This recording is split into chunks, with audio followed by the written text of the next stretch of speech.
네, 오늘 이 저녁에 평일임에도 불구하고 하나님 사랑하여서 예배하러 오신 분들 또 기도할 것들이 있어서 기도하러 오신 우리 성도님들 진심으로 환영하고 축복합니다. 여러분들 혹시 공짜 좋아하십니까? 공짜 너무 좋죠. 네, 공짜 세상에 공짜가 있나요? 네, 근데 전 있는 줄 알았습니다. 그냥 몇 가지 예로 대학교 1학년 방학 때였어요. 오늘처럼 굉장히 무덥고 더운 여름이었는데 집에 있는데 그 트럭 하나가 메가폰을 달고 천천히 골목골목을 다니면서 말을 하고 다녀요. 1시간 후에 몇 시까지 주민센터 근처 어디로 오시면 계란 한 판을 모두에게 무료로 준다고 계란을 잔뜩 실은 것처럼 보이는 차가 계속 몇 바퀴를 동네를 돌면서 광고를 합니다. 딱히 할 것도 없어가지고 계란 한 판이면 좋잖아요. 그렇죠? 여러분들이라도 가셨겠죠? 갔어요. 갔는데 사람들이 많이 몰려있더라고요. 이 계란 한 판 받으려고 이제 기다리고 있는데 그때부터 영업이 시작됩니다. 무슨 영양제품을 이제 팔기 시작하는 거예요. 설명하고. 금방 끝나겠지 하고 기다렸어요.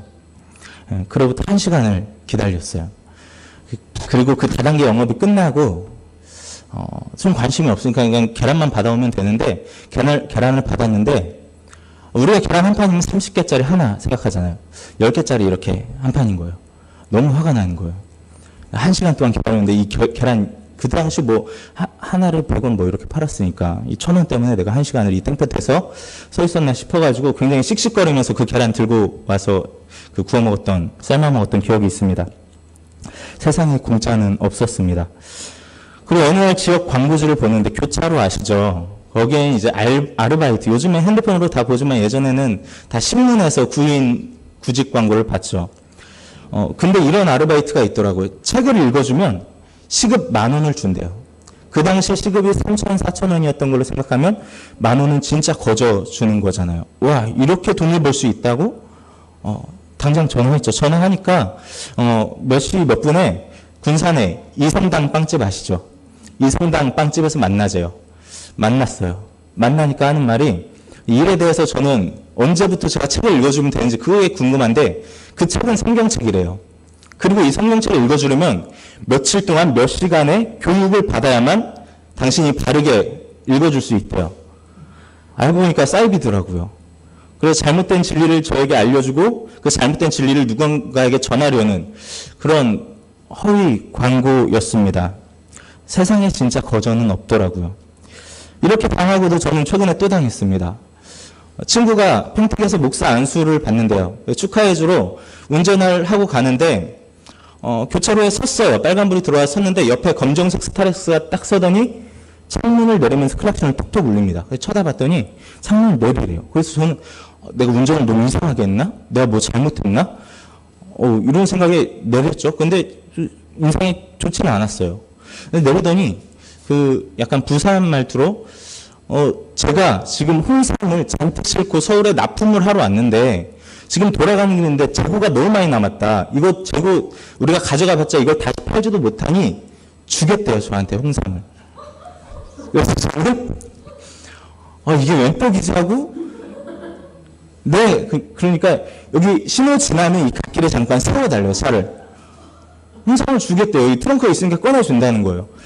그리고 창문을 올리고 홍삼 생긴다 생각하고 빨간불을 이렇게 보고 있다가 좀 찜찜한 거예요. 갑자기 홍삼을? 그래서 휴대폰에 그 네이버에다가 제가 검색을 했어요. 검정색 스타렉스 홍삼이라고. 그랬더니 피해 사례들이 엄청 많더라고요. 그렇게 홍삼을 준다고 하고 내리잖아요. 그러면 홍삼을 주면서 이름도 없는 홍삼을 주면서 저 수고했는데 오늘 허탕치고 가는데 담배 한 부루값만 달라고 요청을 한대요. 담배 한 부루가 얼마예요? 어떻게 그렇게 잘 아시죠? 제 생각에는 아마 옛날 담배 가격이 2,000원 뭐 이렇게 했는데 그 한 번 담배 세금이 올랐던 때가 있죠. 그때 거의 배로 올랐다고 하니까 담배 한 부루에 10개인가요? 10개면 4, 5만 원 되는 거잖아요. 담배 한 부루가. 그럼 홍삼값을 넘어버려요. 그런데 이제 좀 여자 운전자한테는 위협적으로 좀 이야기를 하기도 하고 또 저같이 순해 보이는 사람들한테는 계속 꼬셔가지고 그 돈을 받아낸다는 거예요. 선생님 그렇게 해서 이거 참 속기 쉽겠다. 제가 빨간불이 파란불로 조금만 더 빨리 바뀌었더라면 저는 갓길에 차를 세우고 옥신각신 했을 수도 있을 것 같아요. 어쨌든 세상엔 공짜가 없더라고요. 종교도 마찬가지입니다. 도를 아십니까? 그분들 만나보신 적 있으세요? 길에서? 네. 많이들 있으실 것 같은데 요즘도 서울에는 굉장히 많다고 합니다. 저는 살면서 적어도 한 4-5번 정도 만나본 것 같습니다. 돌 아십니까가 저에게 접근하여서 뭐 인상이 좋으시다면서 말을 걸어오기도 하고 요즘 뭐 건강이 안 좋지 않냐 물어보기도 하고 하는 일마다 잘 안 되지 않냐 뭐 이런 얘기를 해요. 보통 사람들은 하는 일마다 잘 되는 사람이 몇 명이나 있겠어요. 누가 그렇게 건강하게 살겠어요. 그러니까 그런 말을 하면서 이제 꼬시는 거죠. 그래서 뭐 근데 이 사람들이 또 아무나한테 말 거는 게 아니에요. 좀 만만해 보이는 사람. 흔히 말해 호구처럼 생긴 분들. 저가 그렇게 생겼나 봐요. 길 가다 보면. 그래서 말을 걸고 제가 그냥 그런 분들 보면 간단히 목례하고 이렇게 지나가는데 어떤 분은 진짜 지독하게 쫓아오세요. 그럼 빠른 걸음으로 도망갑니다. 진짜 귀찮게 해요. 이 사람들의 목적은 우리말로 하면 전도죠. 다만 진리를 전함이 아니라 사기쳐서 얻는 수익을 위함입니다. 이 사람들은 조상신을 믿는다고 해요. 이 조상신이 노하여서 분노하여서 당신의 삶에, 당신의 인생에, 당신의 가정에 이렇게 벌을 주고 있는 거라고 하면서 겁을 줍니다. 그래서 제사를 드려서 제사상을 차려서 제사를 드려서 이 조상의 노를 풀어야 한다고 해요. 그러면 그 제사를 누구 돈으로 드리냐? 내 돈. 그 속는 사람 돈으로 드리는 거예요. 사과 하나 올라가면 몇만 원, 뭐 배 하나 더 올라가면 몇만 원 추가되면서 이렇게 제사상 차림이 뭐 5천 원 값 차려놓고 5만 원, 10만 원 값을 받는 거예요. 그런데 얼마를 해야 하냐 물어보면 정성대로 하라고 해요. 적게는 몇십만 원, 많게는 몇천만 원. 자, 어떤 사람은 혹해서 제사를 드릴 사람이 있으니까 그런 이상한 영업을 하는 거겠죠. 근데 그 제사가 진리가 아니기 때문에 제사를 드린다고 해도 내 삶이 나아질까요? 안 나아지잖아요. 그러면 또다시 연락하고 찾아와서 제사가 부족하다, 정성이 부족하다, 한 번 더 제사해야 한다. 이렇게 해서 계속해서 부당하게 순진한 사람들을 꼬셔서 돈을 버는 방법입니다. 진짜 말도 안 되죠. 한때 몰몬교 아세요? 그 키 큰 외국 서양계 남성 2명이서 정장 입고 멋있게 크로스백 메고 걸어 다니잖아요. 그러면서 학생들을 만나면 내가 원어민 영어로 가르쳐 준다고, 공짜로 가르쳐 준다고, 몇 시에 몰몬교 그 성당으로 오라고 그렇게 말을 합니다. 가면 진짜로 영어 안 가르쳐 줘요. 안 가르쳐 주고 이상한 진리를 전하기 시작합니다. 그 사람들도 잘못된 진리를 전하려고 하는 거예요. 사람들의 관계도 그래요. 아무리 좋은 사람이어도 아무리 좋은 관계였을지라도 어떤 소비가 일방적이거나 감정이 일방적으로 되면 그 관계는 결코 오래가지 못합니다. 열을 공짜로 내가 줬다고 해서 공짜로 준 게 아니야. 한두 개라도 돌려받아야 서운하지 않은 게 바로 사람입니다. 하나님께서 주시는 마음으로 어려운 이에게 후원하는 것 아니고서는 절대 주기만 하고 받기만 하는 관계는 이 세상에 없습니다. 이렇게 세상 모든 일을 다 가져다 대도 순수한 공짜는 없습니다. 바로 하나님의 은혜 빼곤요. 하나님의 은혜 외에는 절대 공짜가 없습니다. 우리 하나님은 우리에게 그저 오라 하십니다. 오늘 함께 읽지는 않았지만 바로 전절 22절 말씀에 사도 바울이 이렇게 말합니다. 곧 예수 그리스도를 믿음으로 말미암아 모든 자에게 미치는 하나님의 은이 차별이 없느니라. 아멘. 예수 그리스도를 믿기만 하면 아이건 어른이건 남자건 여자건 부하든지 가난하든지 유대인이든지 이방인이든지 차별이 없는 하나님의 의가 누구에게나 미친다는 것입니다. 그리고 이어서 23절과 24절 말씀 한 번 더 읽습니다. 모든 사람이 죄를 범하였음에 하나님의 영광에 이르지 못하더니 그리스도 예수 안에 있는 속량으로 말미암아 하나님의 은혜로 값없이 의롭다 하심을 얻은 자 되었느니라. 아멘. 모든 사람은 죄인인데 하나님의 은혜로 어떠한 값도 치르지 않고 공짜로 구원받을 수 있는 사람들이 되었다는 것입니다. 여기 계신 분들, 그리고 혹여 지금 온라인으로 예배하고 계신 우리 성도님들, 모든 분들을 포함해서 우리가 다 같이 공감할 수 있는 이야기가 있어요. 그게 뭐냐면요. 우리는 모두가 죄인입니다. 이 말입니다.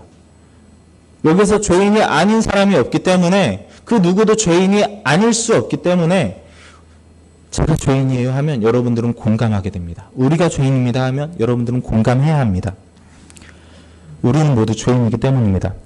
우리 첫 사람이었던 아담과 하와의 원죄로 인해서 우리가 원치 않았을지라도 별 수 없이 죄성을 가지고 있는 사람들입니다.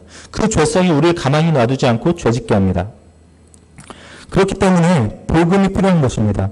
우리 스스로가 죄인임을 인정해야만 우리 안에 구원자 예수 그리스도가 살아계실 수 있습니다. 혹시 나는 절대 죄인이 아니라고 생각하시는 분 계세요? 죄는 어둠 가운데엔 드러나지 않습니다. 빛 가운데로 나아갈 때 어둠이 힘을 잃고 죄가 드러나게 되는 것입니다. 빛 가운데로 나아갈 때 죄의 실체가 분명히 드러납니다. 빛 대신 우리 예수님 앞에 나아갈 때 우리는 나는 죄인입니다라고 진실되게 고백할 수 있는 것입니다. 빛 대신 예수님 앞에 나아가시기를 바랍니다. 이제 죄인임을 알았다면 우리는 하나님께 회개함으로 나아가야 합니다. 구약의 선지자들 아모스, 호세아, 하박국, 느헤미야 모두가 하나님 앞에 정말 백성을 위해서, 민족을 위해서 간구하기 이전에 회개의 절차가 있었습니다. 회개하고 주님 앞에 구합니다. 그리고 백성들에게 회개를 같이 촉구합니다. 오순절 성령강 사건 이후에 베드로는 이렇게 말합니다. 회개하십시오. 그리하면 성령의 선물을 여러분들이 받을 수 있을 것입니다. 우리가 죄인임을 인정한다면 회개하고 하나님 앞에 나아가야 한다는 것입니다. 이거야말로 공짜죠. 이거야말로 진짜 거저받는 은혜죠. 세상 어디에도 이런 이슈는 없어요. 죄인임을 인정하는 것이 복음의 출발입니다. 우리 모두 이 출발선 앞에 서길 바랍니다. 이 출발선 앞에 서면 값을 치르지 않아도 의롭다 하심을 받게 됩니다. 주님께 의롭다 함을 받게 되면 우리는 구원받습니다. 십자가 사랑의 완전한 수혜자가 우리가 되는 것입니다. 우리가 의롭다 함을 입을 만큼 대단한 일을 한 것은 아닙니다. 25절을 보겠습니다. 이 예수를 하나님이 그의 피로써 믿음으로 말미암는 화목제물로 세우셨으니 이는 하나님께서 길이 참으시는 중에 전에 지은 죄를 간과하심으로 자기의 의로우심을 나타내려 하심이니. 아멘. 길이 참으시는 중에 전에 지은 우리의 모든 죄를 간과하셨다고 해요. 자, 간과라는 단어를 볼까요? 우리는 간과라는 단어를 쓸 때 이렇게 씁니다. 내가 이 사람 챙기는 것을 그날 간과했어. 서운했겠다. 내가 이 일을 함에 있어서 이 과정을 간과해서 결과가 좋지 않게 됐어. 이런 식으로 간과라는 단어를 약간 부정적인 의미로 쓰죠. 마치 간과라는 단어는 실수와도 동일시됩니다. 그런데 여기에서 말씀하시는 이 간과는 그렇지 않습니다. 간과하심의 이 원어, 동사의 의미는 넘겨두다, 관대하게 봐주다, 이 의미입니다. 분명히 있었던 일을 마치 없었던 것처럼 참아주고 그냥 눈 감아주는 것. 그것이 바로 오늘 말씀에서 말하는 간과입니다. 이것이 거저 주시는 하나님의 은혜입니다. 우리의 분명한 죄들을 하나님께서 에이, 그래, 내가 사랑하니까 그냥 없었던 일을 해줄게. 말씀하시고 쿨하게 손 내밀어 주셨다는 것입니다. 이 쿨함으로 하나님의 의로우심을 우리에게 나타내신 것입니다. 죄 없다 하심에서 한 단계 더 나아가 이제는 의롭다라고까지 하십니다. 이제 우린 거저 의롭다 하심을 받았네요. 세상 어디에도 이런 거저는 없습니다. 거저라고 해서 하나님께서 가볍게 주신 것이 아니에요. 자기의 독생자 아들을 십자가에서 죽게 하셨습니다. 우리 자녀를 세상의 모든 정의와 평등과 이런 게 실현된다고 해서 우리 자녀를 십자가에서 못 박혀 죽게 하실 수 있습니까? 저는 못할 것 같아요. 안 되잖아요, 사실. 하나님이니까 하실 수 있는 일이잖아요. 결코 거저 주셨다고 해서 가볍게 주시고 쉽게 주신 것이 아닙니다. 이 하나님을 생각하면 진짜 더 할 말이 없습니다. 그냥 하나님의 그 은혜에 와 하고 감탄하고 그저 마음으로 되새기고 기도하게 됩니다. 여러분들 요즘 휴대폰 많이 보시죠? 컴퓨터도 많이 하시고 휴대폰도 많이 보시잖아요. 휴대폰으로 인해서 현대인들이 가장 많이 겪고 있는 질병 중에 하나가 거북목입니다. 거북목. 저도 거북목이 조금 있어요. 있으세요? 살짝 이렇게 고개가 턱이 앞으로 나오고 이 뼈가 이렇게 살짝 숙여지는, 이 거북목은 보기에도 안 좋지만 실제로 목뼈가 정상적인 위치에서 벗어나서 이 목과 어깨의 근육들과 인대들을 늘어나게 해서 심각한 통증을, 두통이나 어깨 통증, 목 통증을 유발하게 한다고 합니다. 그래서 저도 이것 때문에 불편하니까 인터넷에 거북목 해소, 5분 간단 스트레칭, 이걸로 거북목 완벽히 해결, 이런 게 떠 있어요. 눌렀어요. 그러면서 이제 써 있더라고요. 그래서 이렇게 따라 하면서, 이제 순서대로 따라 하면서 아래 보니까 댓글이 가장 위에 하나 달린 게 이런 말이 있었어요. 제가 기억나는 대로 말하자면, 스트레칭 한 번으로 이 업보를 다 청산하려 한다니, 이렇게 돼 있었어요. 예. 수백 시간, 수천 시간, 수만 시간을 그렇게 불편한 자세로, 불안정한 자세로 몸을 괴롭히면서까지 핸드폰 보고 컴퓨터 보고 TV 봤으면서 겨우 지금 5분 이 스트레칭 한다고 그 거북목이 낫기를 바라냐, 이런 말이에요. 욕심이라는 거죠. 말도 안 된다는 거죠. 그런 거점은 없다는 거죠. 이게 5분 해서, 그 스트레칭 5분 해서 거북목이 사라진다면 그거야말로 진짜 공짜고 그게 거전데, 그게 안 돼요. 저 지금도 이러고 있잖아요. 안 되는 거예요. 누가 봐도 이거 5분 한다고 해서 나을 것 같으면 이건 너무 과대한 욕심 아닌가. 그러면서 그 댓글에 사람들이 좋아요를 또 엄청 많이 눌러놨어요. 맞는 말이라는 거죠. 그런데 우리 하나님은 이것이 되게 하십니다. 거북목을 해결해 주신다는 얘기가 아니라 우리의 원죄 플러스 살면서 하나님 앞에 회개해야 할 그 수많은 죄들을 회개하고 주님 앞에 나아가면, 그렇게 하기만 하면 딱 그것만으로도 우리의 모든 죄를 간과하여 주심으로 의롭다 해주신다는 것입니다. 거저 주신 은혜, 세상에선 찾을 수 없는. 어떤 어리석은 사람들은 이렇게 말할 것입니다. 절대 거저받지 않았다고요. 나 헌금도 진짜 많이 하고 봉사도 진짜 많이 하고 내가 교회에 하나님께 얼마나 시간과 정성을 많이 투자해서 다니는지 아냐고. 나는 충분히 복음 받을 만하다고. 복음에 대한 충분한 값을 치르고 있다고. 그런데 그것은 우리의 구원 받는 방법과는 거리가 아주 먼 것입니다.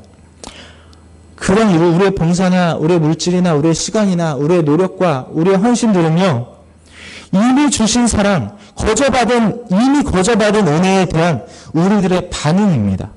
거저 주신 사랑에 내 두 손이 민망해서 신앙의 양심이 작동해서 드릴 수밖에 없는 감사의 행위라는 것입니다.